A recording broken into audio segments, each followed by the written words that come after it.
हर हर Mahadev everyone, welcome और welcome back to my channel. This is Kirti and this is another video from my Mahakumbh series, जिसमें मैं आप लोगों को देने वाली हूँ महाकुंभ से जुड़ी एक इम्पॉर्टेंट अपडेट। तो जैसा कि आप सब जानते हो कि शाही स्नान की डेट्स नज़दीक आ चुकी हैं। 3 फरवरी को होने वाला है शाही स्नान महाकुंभ के मेले में और जिसके चलते करोड़ों लोगों की भीड़ इकट्ठा हो चुकी है हमारी संगम सिटी प्रयागराज में।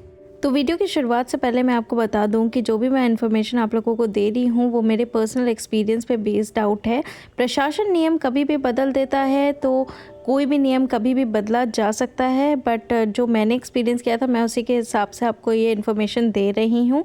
और शाही स्नान मतलब 3 फरवरी के लिए पर्टिकुलरली ये सारी इन्फॉर्मेशन काम नहीं करने वाली, क्योंकि 3 फरवरी के दिन क्या नियम होंगे ये किसी को भी नहीं पता है। तो 3 तारीख के पहले मतलब कि नॉन शाही स्नान वाले दिन जो तारीख पड़ रही है, मतलब 3 तारीख से पहले पहले मैं उसके बारे में ये इन्फॉर्मेशन आपको दे रही हूँ, क्योंकि लोग उसी उपलक्ष्य में गए हैं। इसी वजह से हम लोग शाही स्नान शब्द का यूज़ करते हैं कि शाही स्नान के उपलक्ष्य में आप पहुँचे हुए हो।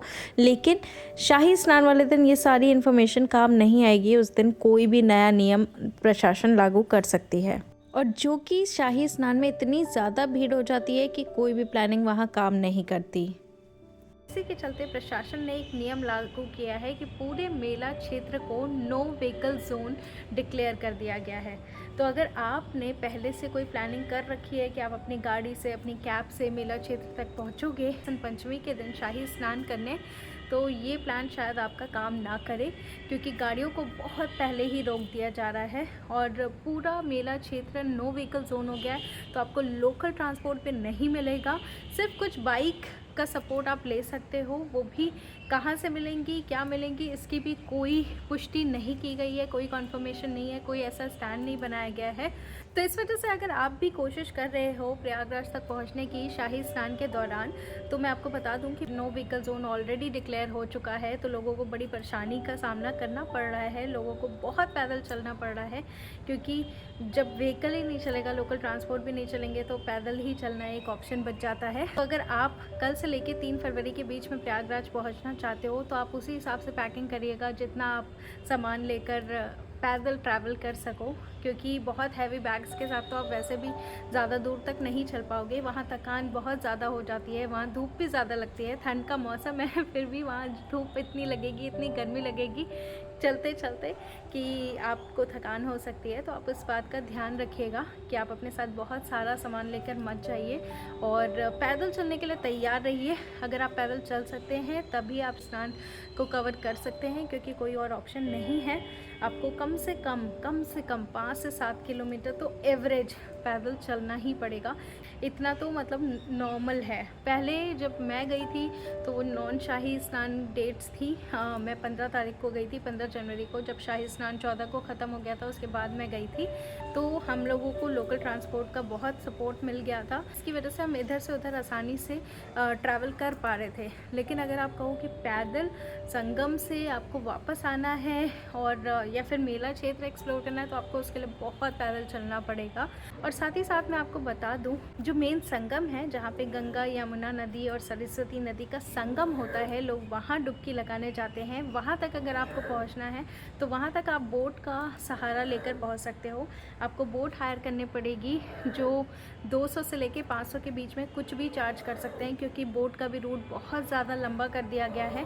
अगर वो आपको लेकर जाते हैं तो भले ही शायद आप 15 मिनट में संगम तक पहुंच जाओ, लेकिन वापस लौटते समय आपको बहुत लंबा बोट रूट लेकर वापस आना पड़ता है घाट पे। इसीलिए वो लोग 200 से लेके 500 के बीच में कुछ भी चार्ज कर सकते हैं। ये मैं शेयरिंग बोट का बता रही हूँ, प्राइवेट बोट की तो बात ही नहीं बता रही हूँ, क्योंकि शाही स्नान में कुछ काम नहीं आने वाला है।